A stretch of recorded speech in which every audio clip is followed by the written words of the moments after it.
Yep, looks like November. We did get Looks snow like last week, looks though. like That was Avalon. really nice. Yeah. When you think Yeah. of Avalon, is it kind of a Welsh, maybe overcast, gray sky with gold sunlight, green fields kind of thing, or is it? What are the colors that come to your mind when you think of Avalon, especially in your books? So I would say in some ways it's like Wales, but I think kind of more farther north, because like the area where they go in the second book, especially, there's lots of pine trees, and they talk about the northern lights, so they're kind of higher up, Hmm. um, as far as altitude. Yeah, for this book, the themes that we pick for colors are definitely like that deep dark green color, and then like a kind of golden color like wheat. Um, Nice. yeah, the colors are really important to the book. I even use them for like describing different things, in ways you wouldn't normally have. But that's because part of what happens to the main character is that she loses her colors. So that just makes them more important. Oh, that's cool. How intentional were you with color theory in your story? Like, I'm asking because I just watched the new Frankenstein by Del Toro over the weekend, and he's really intentional with the colors that he uses, or like the new Blade Runner, extremely intentional. Like colors in all the scenes mean stuff. How intentional were you with the colors in your book? Were you playing that level? Yeah. So, well, since I was a graphic design major in college, like we studied a lot Oh, about I didn't colors. know that. And That's cool. yeah, yeah, it's great background to have when you have to. It really helps with like, working with cover designers and stuff as a writer Hmm. to have that background in graphic design. But yeah, so we learned all about colors and the Pantone color of the year, which I still like to follow that and see what's the new colors that they recommend every year. Hmm. Um, I think that like I love to be like really specific with colors instead of like saying something's red. I'll be like, it's vermilion. Right, Because that's right. a much cooler color, than just red. Hmm. It's Um, funny. I remember as a kid, I made a map called, it was like the land of Viridian, which is green. And yeah. since then, Vermilion and Viridian just mush in my mind. And it's like, I don't know what color it is anymore. So they mash up. Anyhow, so why don't we get into the show? So it looks like connections holding. We've got a couple of guests. Hi, friends. Say hi in the comments. If you got any questions at any point for Mary, you are welcome to say hi. We're talking about her book. She's got a new book launch, her sequel to Avalon Lost, and it's called The Green Blade, and it's super fun. I got an advanced copy, which is always awesome. So we're going to talk all about that. Let's see. For those who have never met us before, this is the Legend Fiction show from the coolest community of storytellers in the world. And Mary is a mentor, which means she's like extra cool, and I'm the founder, which means I'm like ultimate cool. But so we get to Mhm. talk with super cool people, and we're trying to do this every week. And I say this right as we hit the next 2 weeks, which is Thanksgiving, and then I have a dentist appointment after that. So I'll probably either do this on a Tuesday or just like release something pre-recorded afterwards. But for those who are jumping on, it's nice to see you. Say hi in the comments. We're getting going on the show today. All right. Mary is from up in Michigan. She's a graphic design major in college, she said. She discerned out of the religious life. She's now married. I think you have, I forgot, 4 kids, 3 kids, I had 3 kids, 3 kids. and I guess Okay. 2 book babies. 2 book babies, and there's one that's almost out. When are you launching your second novel, The Green Blade? December 8th. Okay. So it is available for pre-order, but it'll be available in both paperback and ebook on December 8th. So it's coming up Exciting. about 3 weeks. Cool. Well, we're going to talk all about the story, why it matters, because you went hard in that story. You went maybe darker than the first book. I don't remember the first book as well because it's been a while, but I loved where you went in some of the second book. All right, before we get into all of that, and the guest of the week, a little bit of updates from the Legend Fiction community. Um, if I was organized, I would say I'd done my homework, but where we're at, we're in like week 3 of the Legend Fiction writing month, which is our take on NaNoWriMo, which didn't survive past, I think it was April of last year or something like that, or April of this year. So we decided that we're going to start our own. And we got a clutch of authors in there who are writing almost every day. Not everybody's making their word count, but that's sort of half. the game is to make a word count. We got some people like Father Roderick, who stepped in to just help run the thing when our kind of mentor who was running it had to step away. So he's now stepped in, and he's I met with him yesterday, and he's just pounding out the word counts every single day. Like it's actually pretty incredible. There's one or two others who are like seriously in there. So it's fantastic for that sense of building a writing habit together. Let's see. What else is in the community? We have Stories Live, which is a project that Mary runs. You want to tell us a little bit about that, Mary? And you've just had a new member who was on the wait list, who's now joined, and so you're creating these little cohorts of people. Um, what's your experience of hosting Stories Live, and why do you show up and do it every 2 weeks? Oh yeah. So I suggested the idea of Stories Live to Dominic, I think maybe like a year and a half ago, because I'd had such a good experience with having that kind of regular critique group with local authors here in my area in Michigan. So I thought it'd be really neat to have one that's with other legend fiction authors. So Hmm. um, what's really unique about the Stories Life here is that everyone who comes in is an experienced author. Some of them already have books published, or they have like a pretty good amount of stuff written already. So it's very good to keep you motivated, because every 2 weeks, people are allowed to bring in 1,000 words. And then during the meeting, we're all together, and we take turns reading each other's work out loud. And that helps. First of all, it's really fun, because sometimes the people will do the voices and accents and things, but also it really helps you to hear any errors or things you need to correct in your work. Because if you hear someone stumbling over a line, you probably need to fix some of the Hmm. words in it. Yeah. So it helps you to be aware of your audience when you're writing. Hmm. Plus Yeah. accountability, similar to the writing month. Right. Oh, I gotta work, because they're depending on me to bring in 1,000 more words. So Hmm. Yeah. And you added a twist to it, which is everybody shares their work leading up to the meeting ahead of time, and then everybody kind of passes their story over to the right, and then they read somebody else's work and not their own. So then the author gets a chance to hear how somebody else reads aloud their story, and that can also be really helpful. So I've been to a couple of these sessions, and they're really fun. People really get into the details of trying to help each other create a better story. So it's fantastic. yeah, it's really good. Yeah, to like have that. We can't actually meet in person, but we can Hmm. meet in person Yeah, over our Google Meet at least. there you go. Yeah, we can keep it personal, even if we can't meet in person. How long have you been doing it? Almost a year now, I think. Right? Yeah, we've done it for, I think we started like in July 2024, and then it just Okay. kind of picked up steam more like in the fall. More Hmm. people learned about it.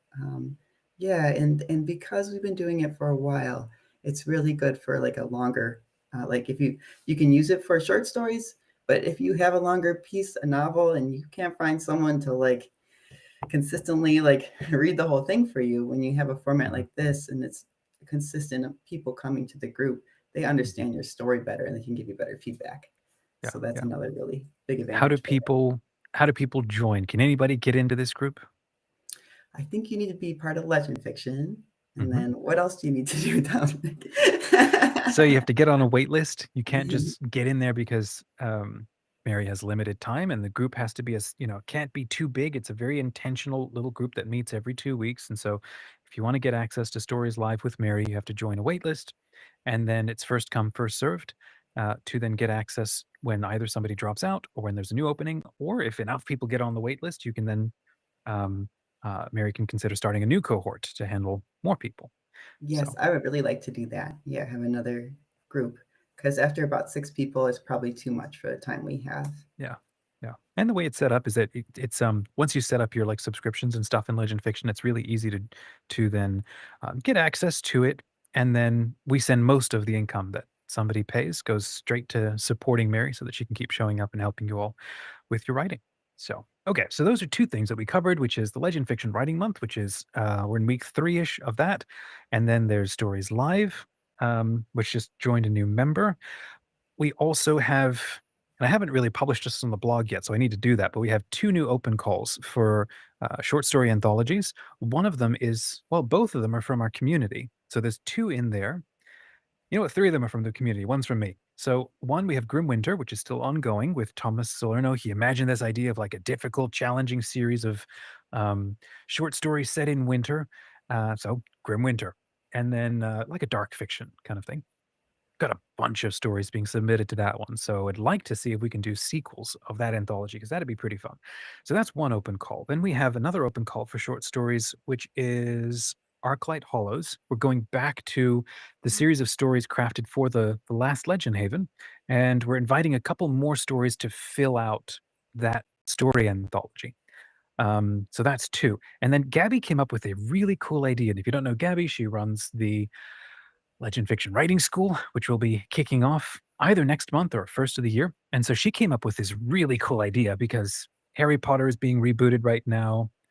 Uh, what is that? There's this new sort of, it's similar to Harry Potter that just has blown everybody away. It's a thick book, Alchemized, I think it's called. So that's really, really popular right now, which is very similar to Harry Potter. And so Gabby came up with a cool idea for an anthology called Fell Academy. And so what is it? Students or session is open, school is open. Let's see if you can survive, something like that.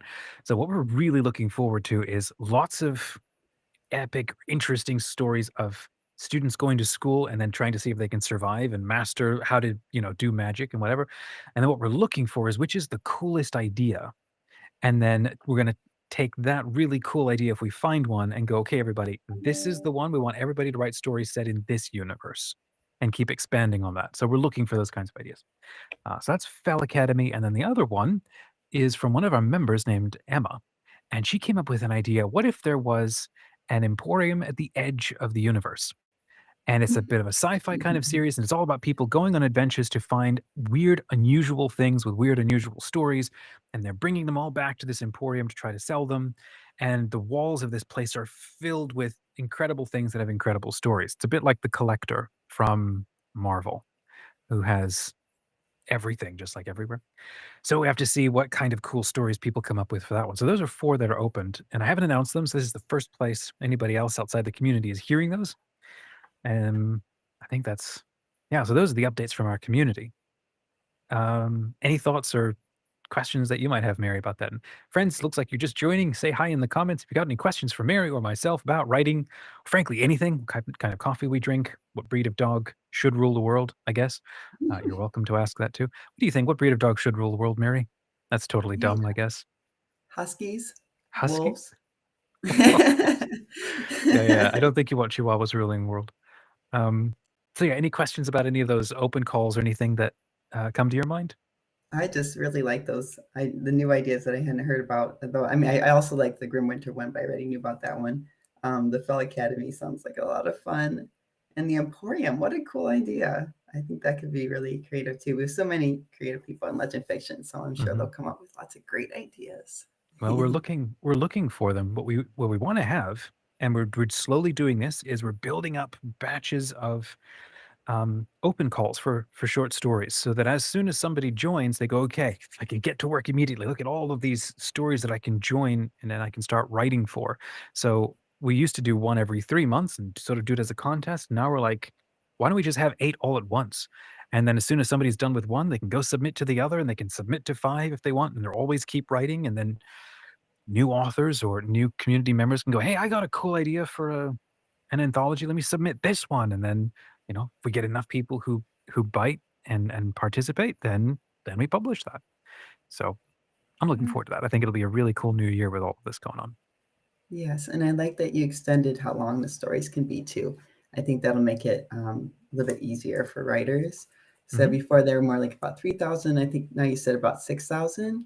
I Hmm. think it's a little easier actually to write a short story if it's longer. I think it gives you more Right. room Yeah. to really build up the characters and the setting and everything. So Hmm. so it Yeah. might actually be easier to write longer than shorter.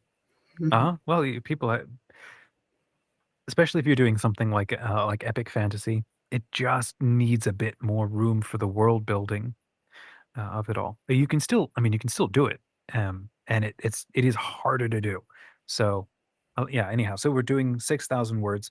We're allowing people to jump in, and they can share up to 3 pitches, and then they share them privately. And then everybody who's involved in that anthology can then see what the pitches are, so they can all sort of get ideas from each other, and then not. Um, we in the past we've had people who've all submitted the same idea because they couldn't see what everybody else was doing. So now they've got a private little community. inside the bigger community. They can share the pitches together. They can share ideas with each other to help build them out. And then whoever's running that anthology gives them more feedback to help them, well, let's make the character more interesting, or looks like you didn't consider this idea, or this is really cool. And then once you get an approved pitch, then you can go ahead and write your story.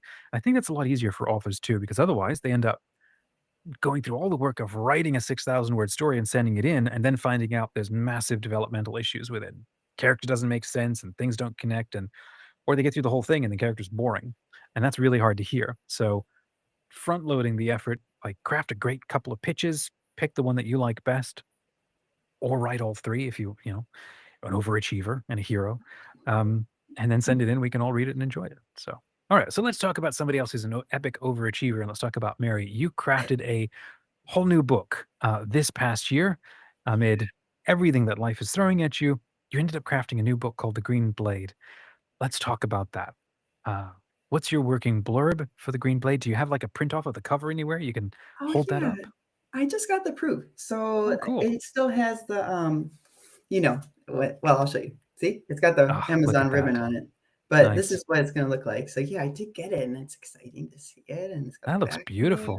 Who are the characters on the cover? And tell us about the story. Yeah, so the Princess Philia is here. Her she's the main character, and then Will Wayne is her watchman, and Hmm. they also it has a little bit of romance to it, or I should say, it's a pretty big subplot in this story. So yeah, they're quite fond of each other as well. Hmm. And then I can read you the back cover if you want. Yeah, go right ahead. Okay, because I think that does it the best. Princess Philia Pendragon has returned to the enchanted Isle of Avalon, but her journey comes with a terrible price, a curse worse than death. The curse spreads like dragon fire through her body, poisoning her cheery temperament and bending all her thoughts towards death. As her parents and healers search for an antidote, Philia encounters a dragon hell-bent on eliminating any possible cure. The power-hungry Lord Amaranth claims the dragon for himself and uses the creature to declare war on Avalon. Willowayne, the princess's loyal watchman, refuses to accept Philia's cruel fate. He'd give up everything to save her, but he fears even his own life would not be enough. Can anyone muster the courage and selflessness to save Philia? Or will saving the princess destroy not only Will, but their entire beloved kingdom? And it just says Green Blade is the sequel to Avalon Lost, and it's going to be the part of the Secrets of Avalon trilogy. And it's vivid world building, emotionally charged action scenes, and gritty, noble characters who appeal to fans of the Legend of Zelda universe and John Flanagan's Ranger's Apprentice series. So Nice. lots of Those are sword fighting. cool. Yeah, lots of sword fighting, lots of adventuring, and a lot of people struggling under impossible circumstances to try to keep the mission going. Um, you mentioned so the two stories or sort of comp titles that you mentioned was Legend of Zelda and then Ranger's Apprentice. Can you describe those briefly? I've not read Ranger's Apprentice, and I think I read Choose Your Own Adventure for Zelda years ago in the 90s when those things were all the rage. Oh yeah. So I picked Legend of Zelda because of like the two main characters. Um, it's a similar dynamic. Like, Legend of Zelda has got like Princess Zelda, and she's got, obviously a very important role in the story. And that's Philia is also a princess. And so it's also like kind of similar. And then Will is definitely a Link type hero, maybe kind of a underdog hero. And then Hmm. just like the whole like the fantasy vibes and the sword fightings and nobility and fairies and magic, like that kind of stuff is similar to how this book is written, because Avalon's full of magic, and it's Yeah, based off of the Isle of Avalon and the King Arthur stories. So yeah. You've where got they you've got say elves that in there magic too. grows out of the very earth in Yes. Avalon. So I try Yeah. and play with that a lot in this book. Beautiful. And then what is Ranger's Apprentice for those who've never heard of it? Oh, Ranger's Apprentice is so fun. If you haven't read it, you should go back and read it. And that one is it's a fantasy story, but it's one that's really fun because it tries to stay pretty realistic. Hmm. Um, it's really about like the skills of like the Rangers, how they learn how to do their trade, and uh, there's a very important emphasis on the master and apprentice relationship in the story. And so there's definitely some of those kind of things that come across in this book, a little bit more realistic, how the characters deal with things. They don't just magically resolve their problems by slashing their swords a few times. It takes a bit more than that. Right. So that's why I use it as a comp title. Okay. How cool. Can you describe a little bit, for those who've never heard of Avalon Lost, what some of the tone and the adventure that happens in there? Because your main character is a young girl. I think she's off the coast of Wales, or she lives around Wales, and she's a Welsh fencing champion. Yes, yeah. So in Avalon Lost takes place in two different worlds. In our present day world in Wales and also in Scotland, and then also in Avalon, which is like a magical medieval kingdom. And Philia has been trying. She's originally from Avalon, but she's been trying for 10 years to find a way to get back there again. So it's really fun. That book's so fun because there's like when the two worlds meet, there's always like this big clash, and it's very dramatic. And there's like the more, I guess, like modern day life isn't quite as adventurous and bloody and as they are in medieval Avalon. So they kind of always meet with a big bang. So that's a lot of fun with that one. Plus, they're also at a Scottish fencing academy. So Nice. lots of that's a great one to read as well. I think I have that one here. I think I also have a proof copy, which is funny. But yeah, it's a beautiful that cover. one, magic portals. So why do Rangers who stories like sandwiches and things like that? Oh, Rangers like sandwiches. I think we've got a community member who always gets mad about sandwiches and medieval stories, and he's like, "It's an 18th century invention, and they shouldn't exist, and they didn't. Stop using them." Anyway. Oh yeah, but you're They're right. handy. That's actually that's part of the joke, yes, because he Yeah, didn't know about the sandwiches till he came to the modern world. It's funny. Why do stories of portals and Avalon and fencing and sword fighting and elves and dragons and all of this, why is this such an important world and vibe for you to go and spend 1,000 hours in and to be writing? And now you've written a sequel. Like, why this as opposed to all kinds of other things you could have created? Well, with the magic, the portals, it's I think for me, I've always had a really fascination with like being able to leave this reality in this world and like go to another place where there's different rules and where maybe there's magic and just different culture. So that's why I have that as a central piece of the story. The fencing and the sword fighting. For me, it's like the way that I am trying to show artistically, like the conflict between characters. Especially, you can see that in Avalon Lost. There's a ton of fencing. There'll be like the build up in the story. First, it starts off with words and stuff, but then they get out their swords, and the whole point of it is to kind of physically show that conflict that's going on the interior level. There's less sword fighting in the second book, but there's plenty of conflict going on both inside the characters' heads and also like physically engaging with the main villain Amaranth, and also with like the dragon showing up in the story. There's an ancient dragon character, and then just also with like the wilderness. They spend some time in like the Avalon's wilderness in the wood, and so I had a lot of fun with that because I love to go camping and I was out with a friend this spring, and she was showing me how to forage for things in the woods. So I took some of the things that she taught me. And what are some of the things you learned from that? There's a lot of edible plants in the woods that I did not know about. And there's Okay. also like a lot of things you can use for healing. And also you do need to be careful what you do eat, because I remember my friend was like, thought something was parsley. And then she took a little bite into it and it was super bitter. And she's like, oh, I think actually this is a toxin. So you do need to be careful about what you're doing. Wow. But yeah, there's so many things that the wood can provide, our forest can provide, if we just knew about it. But we kind of, not everybody really knows about that anymore. We go to our grocery stores.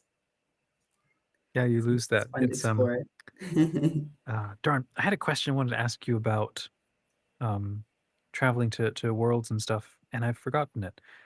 Um, you said something interesting a minute ago. You talked about you like the idea of like going to a different world, and there's different rules there, and then you learn to play by those rules, and then you come back maybe, or um, you spent time for a little while in a convent discerning to see if religious spiritual life was something for you, and you realized that it wasn't, but you took lessons from it.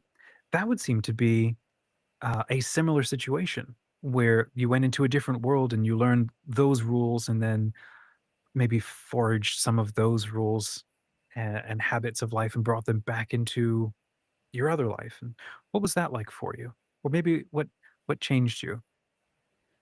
It's interesting you bring that up. I think my editor thought that was a theme in my first book too, about how there's this character who wants to go into this other world. She thought it had something to do with like um, my experience of wanting to go into the convent.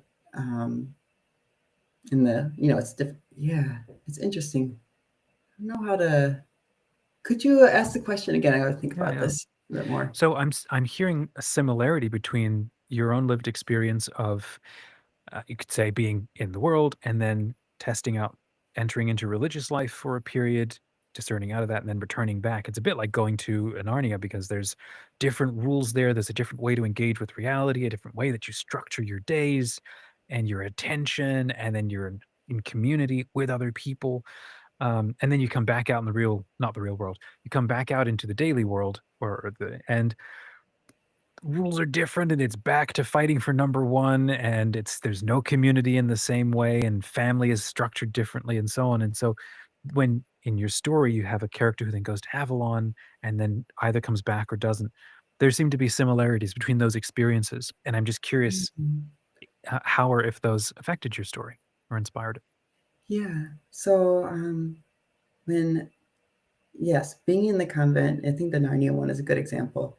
Being in the convent is so different from um, how people typically live in I guess the regular world, the outside world. So coming out of the convent, um, knowing that I was called to married life, like believing that and believing that I had at least like had the peace of mind that I was going where I was supposed to be going.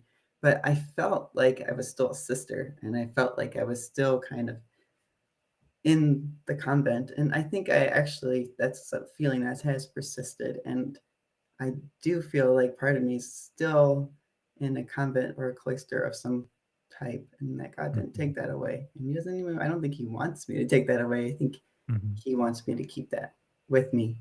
But when I was writing Avalon Lost, like the after the convent and working on the more advanced draft, I really tapped into that feeling of being in exile because that's what it felt like. It's like I don't really belong in this world. I really belong for me, like in the convent. And for Mhm. Philia, the main character, she really belongs at Avalon. That's where she Mhm. belongs. That's where her identity is. That's where her Yeah. future is. That's where her people are.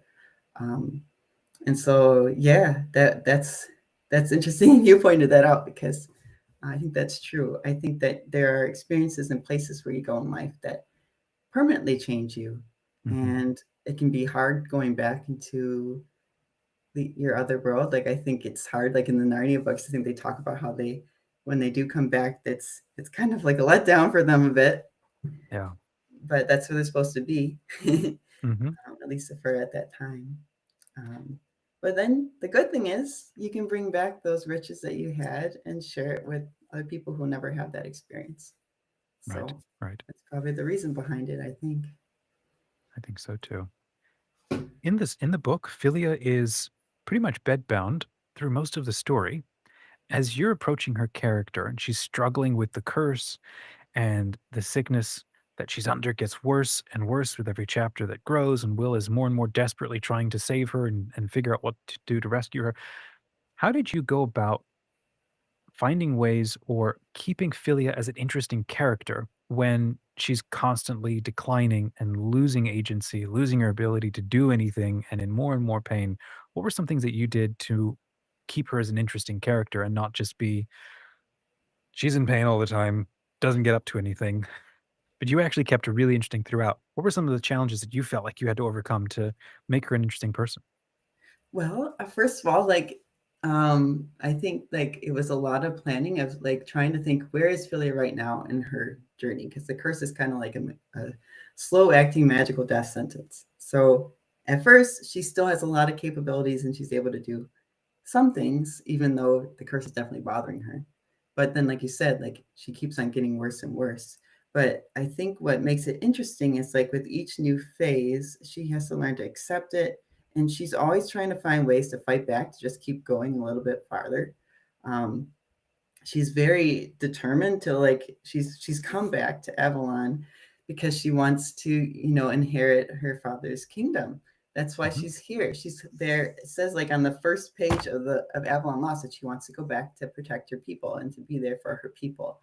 And Mhm. so she always has that in her mind, but it just increasingly gets harder and harder and harder for her to do any of her roles as a princess, because of her illness. Like she can hardly even get out of bed by, I guess, about 2/3 of the way through the book. And so I kind of was able. It was interesting. I was able to like to really get into her character because I had a lot of health issues this year. So I kind of had an idea of what her maybe her mindset was and what kind of choices she would be making in her head. Like, oh, if I take this medicine that isn't actually going to make me better, but it can make me better for 1 hour, I can be with my father Mhm. at his war council to help protect the kingdom. So should I do it or should I just stay in bed? You know, she has to make all these really difficult choices. So I think seeing people having to make tough choices can make them pretty interesting.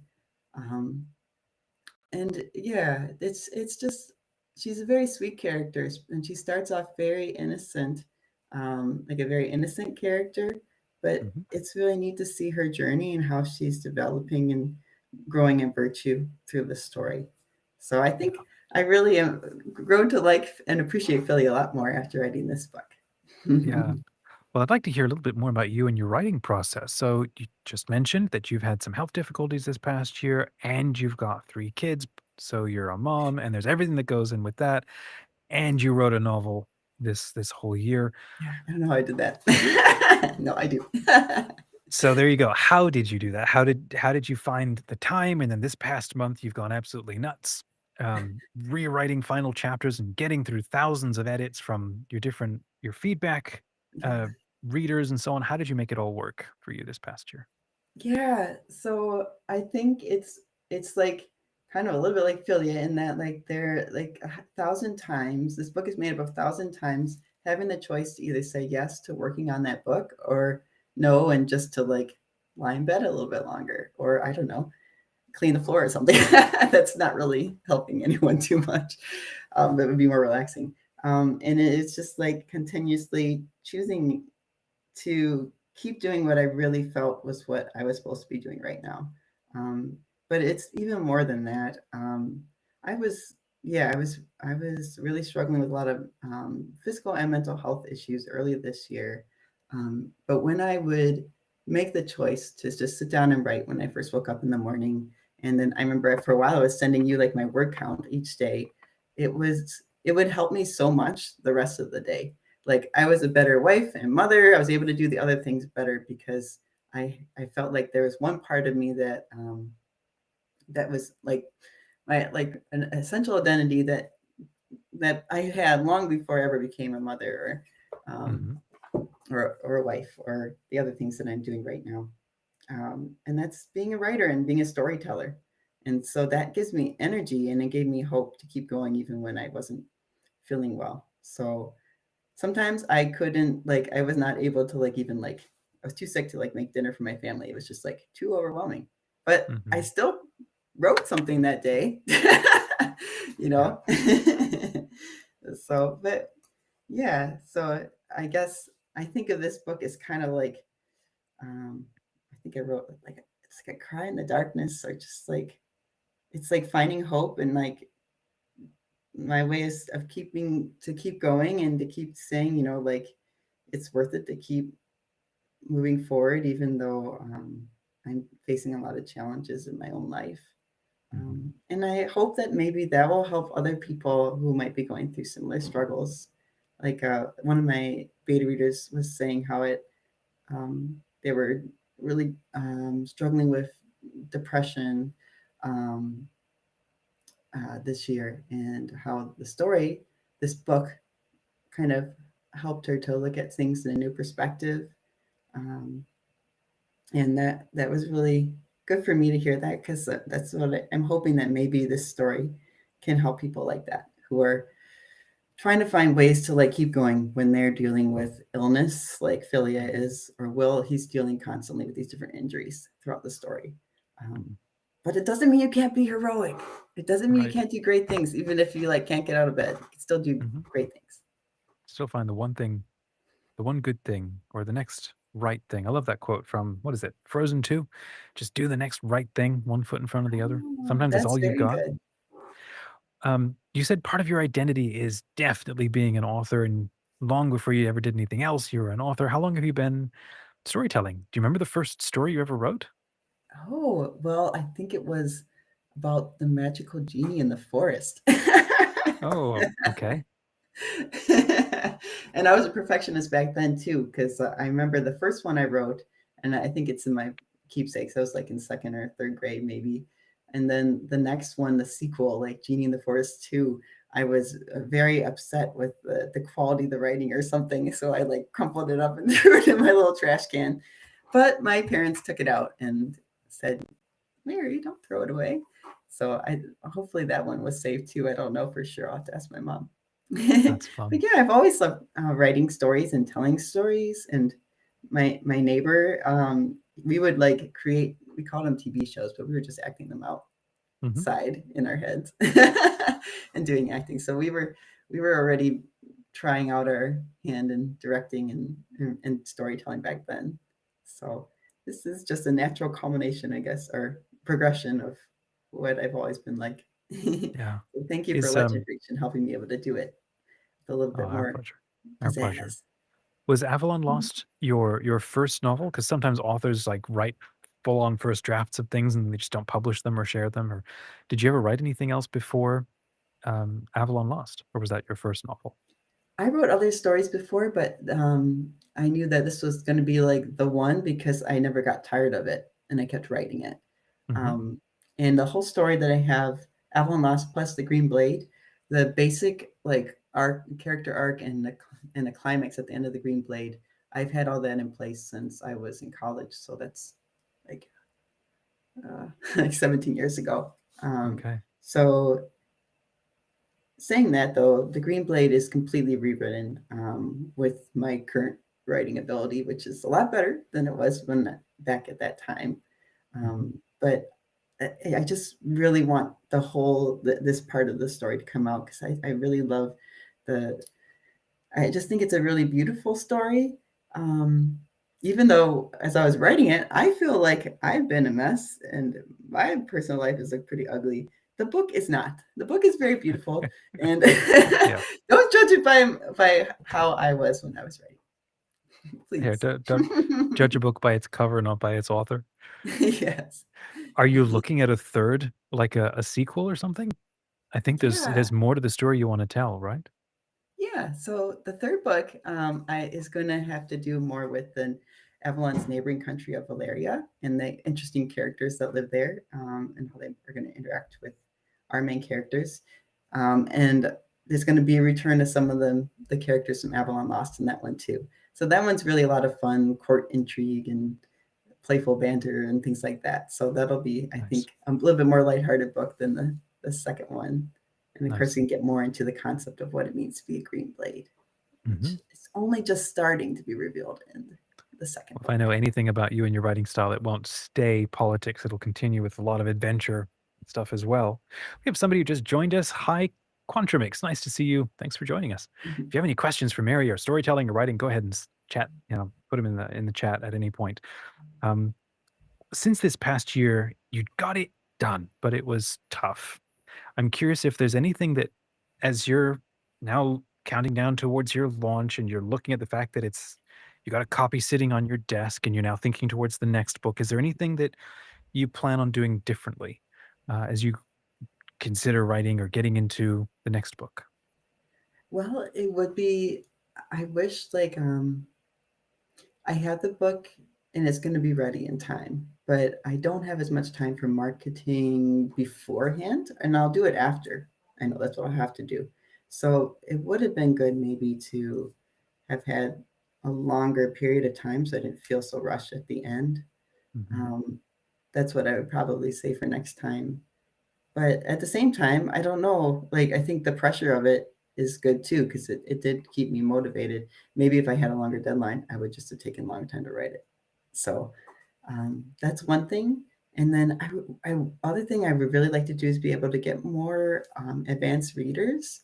Um, but I'm not sure the best answer to that, because if you go online, you get all sorts of responses on how to do it. Mhm. So that's just something that's a struggle for me as a mom with limited time, like asking 30 to 50 people to be ARC readers it's Sounds like an overwhelming. impossible task. I just can't. Yeah. I can't. Now with kids waking up in the middle of the night and all the other things you got to do, it's just, at least the book is straightforward. So, but you know what? This is what I have, and I'm just going to use the gifts that I do have. And I think that'll be the best marketing strategy. Like, I do really good with in-person events, Mhm. and making those one-on-one connections. So I'll start with that. That's great. Well, why don't we let's start to wrap. We'll go to the rapid fire questions. Um, let's see, friends. It looks like there's a couple of us who are watching. It's nice to see you. Say hi in the chat if you got any questions about storytelling or writing or anything for Mary. Um, rapid fire questions, and if you've got some fun answers, chat, you can also drop them in there. You ready, Mary? We're going to see how many we can get through. I'm going to put a little timer here. It's 44. Let's see if we can do like 2 minutes and see how many we can get through. Oh, how fast did they last time? I could try to answer in maybe 1 to 3 words, and then maybe the answer is so cool I might just have to stop everything and go, okay, say more, and then we derail and have to reset the timer. But okay, so here we go. Number one, recent movie that you have watched that you enjoyed. Oh, Karate Kid Legends. Oh, really? Okay. Recent book that you read. I'm reading In the Midst of the World, which is good Okay, for comment. nice, nice. Number one writing habit to get in the zone. Consistency, I guess, in the morning, first thing in the Mhm. morning, starting to write. First thing in the morning. Okay, favorite place to write. Usually on like by my bedside, because then I can hear the kids. Hmm. Cats or dogs. Cats. Okay, and who gives you inspiration for writing? Jen Fulweiler. Ah, she's awesome. Okay, one thing you regret spending money on. Mm, bike shoes. Never use Bike those. shoe. By the way, at any point you could say skip on a question if you don't want to answer it. Beach or ski trip. Ski trip. Okay, a book you wish more people knew about. Oh, anything by Zephyr Thomas. I love his stuff. Paper and Okay, Feathers. yeah, that's great. What's something most people like but you don't understand? Um, well, like going out and like clubbing and stuff. My sister loves it, and she always dragging me out, and I'm like, I don't know. This isn't fun. I want to read my books. Hey, we've got we'll pause. We've got a little question here. Maybe you can have a shot at answering it, Mary. So That's so cool. Contramic says, "Hey Mary, what do you say about start with an end in mind? One of the famous rules in storytelling. Is it always applicable? Maybe overused." That's what she means. What do you think? I think that if you start with an end in mind, it really makes a more satisfying book. So I worked with an editor, Caitlin Cummins, to structure my whole book before I wrote the in-person scene, like filled out each of the scenes. And I noticed that this time my beta readers just ate up the book, and they were really like engaged the whole time because of that. So I think that having the end in mind and how you're going to get there can make your book a lot more readable. But sometimes, like when you start a book, you don't, the part of the fun is the creativity of seeing where it goes. and you don't want to completely lock it up, and block that creative flow that's kind of coming from outside of yourself. And maybe that will come later in the process. So I think it's kind of a balance between both of them. You don't want to totally lock yourself into one way, how the story could go, because you might be missing out on some really good things. So your current, like, Green Blade is a perfect example of that, in that you thought you knew the ending, you thought you structured the book towards an ending you thought was going to do it, and then you started going through the process of actually writing the book, and then you finally got to the end and realized, oh, that ending doesn't exactly work anymore, but it got me here, and now I can rewrite or change it up. Or so you lived out your own process with that. But if you didn't Yeah. even have that final chapter as a vague idea in your mind, how much harder would it have been to actually create the novel you did? Oh, without knowing how it's going to end, like, yeah, how would you? Yeah, that I needed that. You need that weight to figure out everything else is like foreshadowing up to that point. Um, and so like not to know how it's going to end, I don't know. Like I couldn't write a book like that. I would have to know it's going to end. For me personally, I would need to know that, because it totally, you need to know where your characters are starting and you need to know where they're ending at their arc throughout the storyline. And so if you don't know where they're going, I mean, it's really hard to write that arc. You got to have some kind of guide, Yeah. to structuring it. At least if you want, which most writers do, if at least if you want people to really feel satisfied by reading your book, and Right. not, because our daily lives are full of half-ended stories. Like we don't want to read that in a novel. We want it to have a good Yeah. ending. Well, you Even if it's you not want a the happy ending to ending. be the payoff of everything that is being set up. So, to Contramix's question, it seems like it's part of the difference between there are some authors who are plotters and some who are pantsers, who just start writing and don't know how it's going to end, and that's part of the adventure, and they enjoy that. And then they'll often come back and have to do a bunch of rewriting as they discovery write their way through the whole thing. Um, then there are those who are called planters, who are right in the middle. They plot enough so that they can discovery write. But I think it's still always helpful to have a vague sense of the ending. In my case, what I end up doing is writing against the ending. So instead of writing towards it, I'm trying to find out what can I make my characters think or do, or what are events that can happen that can stop that ending from happening. Um, and then find out what happens, and then I end up still having sort of fun.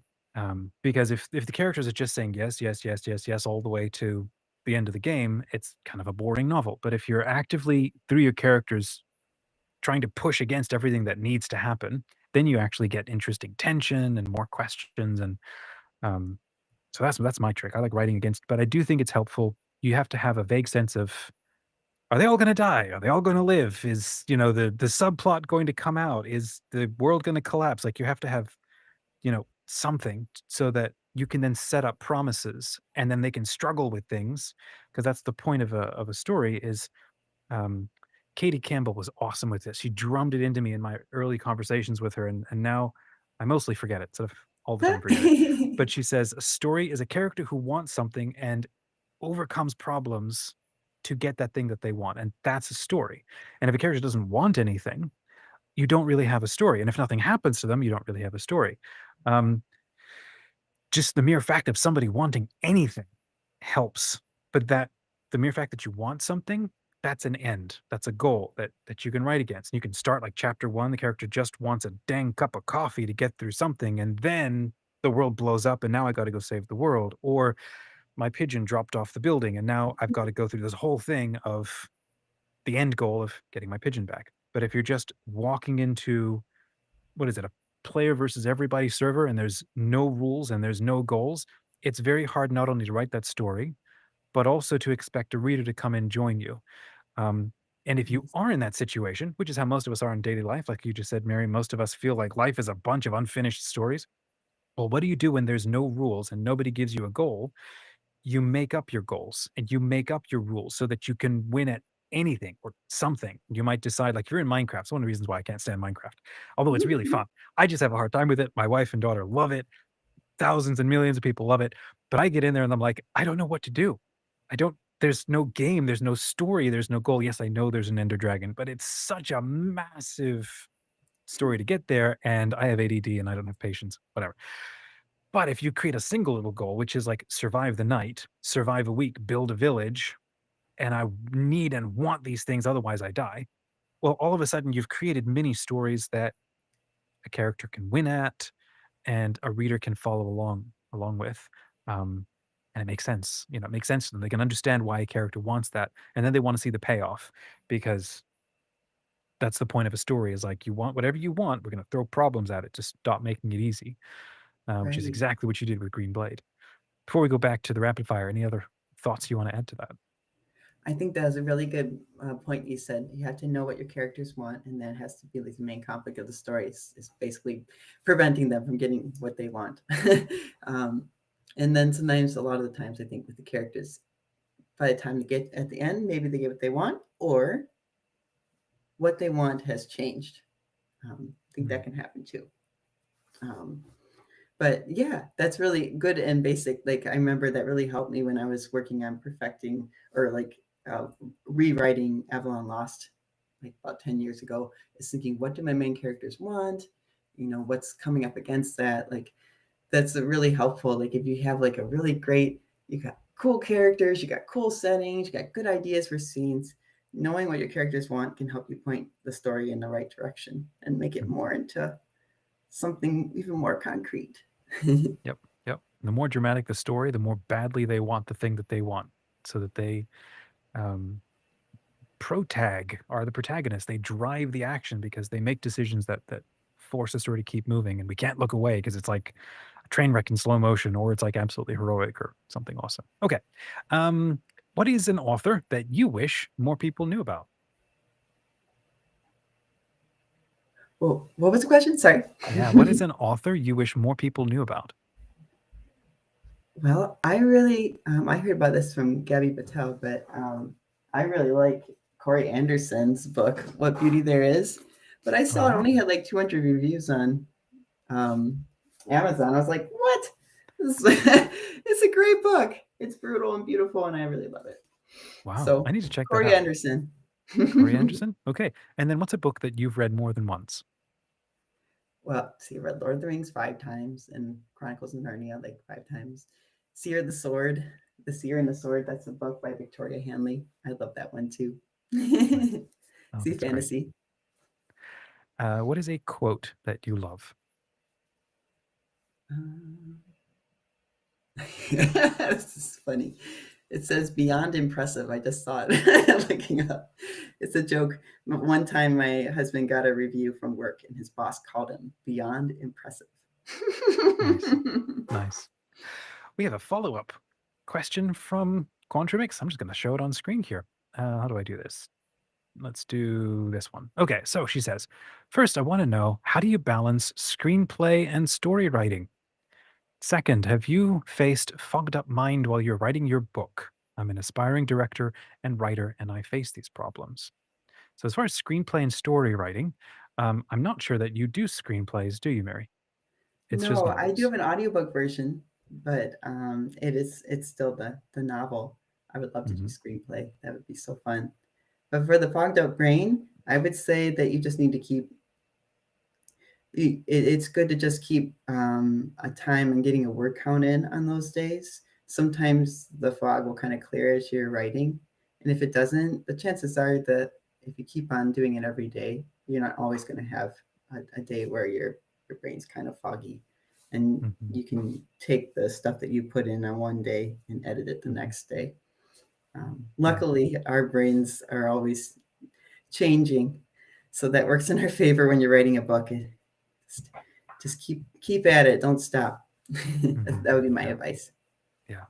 I think it there can be a bunch of things going on in our lives that can affect our ability to want to show up at exactly 9 to 11 a.m. and get my writing in, and here's my schedule and so on. And there's a lot that can be going on. There could be like argument with your parents or a problem with your job, or you're crossing the street and somebody honked at you and that just threw you off your whole day.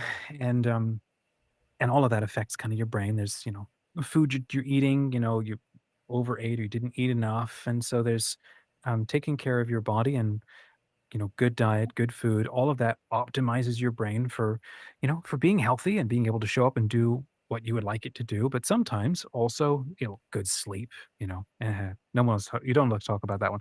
Knowing when you are most on fire, that's really important to know because not everybody is at the same time.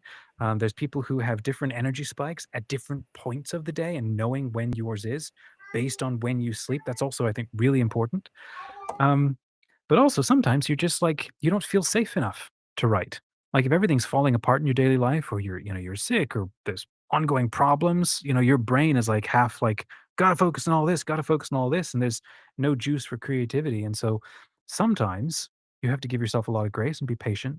Um, but then other times it's just a matter of building up a habit and you haven't done it yet and your body's still not used to it and all of you is still like, well, it's just easier to be lazy as opposed to showing up and writing. So that's also a thing. So sometimes you just got to sit for a minute, maybe talk with a friend, somebody who has, what I like to call loving attention, who can look at you and go, well, based on everything you're telling me, here's what I think the issue might be, give this a try. But definitely, good food and regular sleep and a daily habit. If you keep those things going, you'll have days of like incredible energy and then it'll sort of dip a little bit and you just do 2 words and then you'll do 200 words and, just sort of keeps going up and down.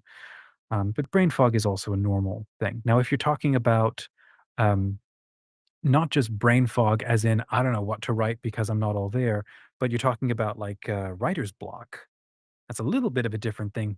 Um, Uh, how did you handle stuff like writer's block, Mary, over this past year? Um, I didn't.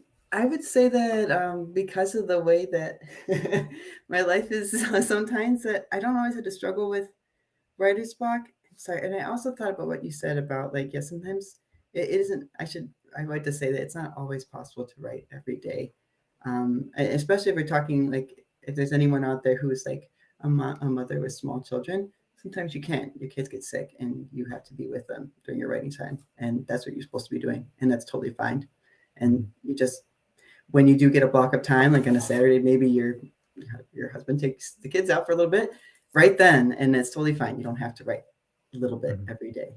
Like, that does not matter. That's not what's important. The important thing is to keep going and to keep using the time that you do have. mhm. Um, sorry, and what were you asking me about? No, it's good. So those questions of one, giving yourself grace, but then the other question was brain fog as it relates to writer's block and sometimes just not Yeah. knowing what to write. And you started saying, I think, well, maybe you didn't. How do you handle writer's block this past year as you were writing The Green Blade? Yeah. So with writer's block, I guess what I would like when I get there and I would have the fear of the blank page, I would just start writing whatever I had in my mind at the time. Having a book structured already beforehand really helped.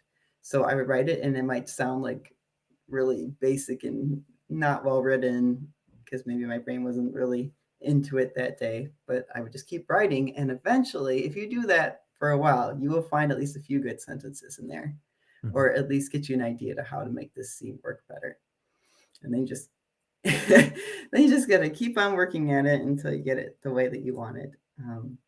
But definitely don't give up because I think everyone has those ups and downs, and I had so many ups and downs with some days of brain fog and feeling like my brain was mush, or just having really strong, overpowering emotions, which made it really difficult to focus on writing.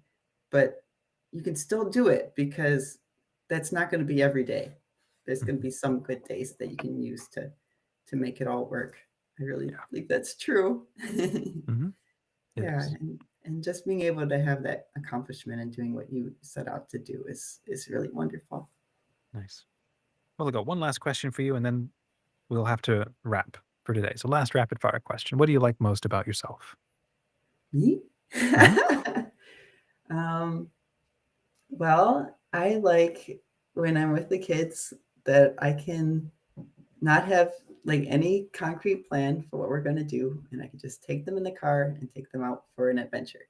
Like we went to a park with a forest, and I just took the kids wandering around the forest, and we built like a shelter out of logs in the Oh, how woods, cool. and like we found these old glass bottles from like 100 years ago, and it was so fun. But we didn't have a plan. So I guess I like my sense of adventure. That's great. Mary, where can folk find you online to support your book launch and buy a copy of Avalon Lost and get on your mailing list and maybe send you a message or tell you how much they loved your book, all that sort of thing? Where can they find you Let online? me know if you like it or don't like it. Which one? The place where I post the most about my fantasy books is maryrosecreger.substack.com. And then I also have my own website, maryrosecreger.com. So those are two places you can look to find out about the book. And I'll be posting more stuff now that we're getting close. I'm also have an Amazon page too. If you look for the Green Blade Mary Rose Krieger. So good those deal. are And three different ways. I'll put those in the the comments. I'll put those in the description so folk can also hit that link and press Thank that. you. All right. What a fun conversation. And we had some really fun thank you. people who joined us and shared some good questions. So Yeah, hopefully, thank you. friends, you're welcome to come back. We're going to keep trying to do this. I might next 2 weeks because it's Thanksgiving in America, and then I have a dentist appointment the week after that. So we'll be out on those Thursdays, but I'll try to see if I can schedule up some stuff to sort of release around those times. But we'd like to keep coming back. Thursdays about 10:30 Eastern, and chatting with authors. So you can bring your questions and well, just hang out with us. So let's see. Last part of this is host project updates. Where are you with your writing? And that's really a question for me or anybody else hosting this comment or this sort of show. So where am I with my writing? I haven't really done any, so I need to get back to it. But I did come up with a whole new novel idea. Hooray! Yeah. But woohoo. it's really fun though. It's got like vampires and zombies in it and 18th century heroes. So I'm trying to start working it out, and I Van figured out the Helsing? first chapter. It's a bit like Van Helsing, less of the super cool tech and more of the sort of swashbuckling. So it's proving to be really fun. I like the idea of mashing up Scarlet Pimpernel, Count of Monte Cristo, and Phantom of the Opera, and they're all heroes, and they're all fighting a secret war against like Dracula type bad guys who are trying to Wow. destabilize the continent. And so there's gold heists and there's people who need to be rescued and there's like zombie assassins and nobody understands what's going on. That's part of the challenge. So I thought it'd be really fun to do it as kind of like a series for boys, like short novels, high adventure, high stakes. See if I can learn a formula and follow a formula. Kind of like, do you remember the Hardy Boys or Nancy Drew? I grew up reading all of those. So I thought, I'd wonder if I could create a formula and a story arena where I could tell those kinds of stories. Yeah, you could pick a different monster or creature for each book. It'd be fun. Yeah, I think it could be fun. So yeah, so there you go. All right, so that's the Legend Fiction show for this week, friends. Thanks so much for hanging out with us. We plan to be back. If you have any questions, please drop them in the comments. We promise to respond to everybody who's nice. And if you're not nice, we'll try to respond anyway. And if you got any thoughts or questions for next time, we'd be happy to bring them up. There you go. So that's the end of the show.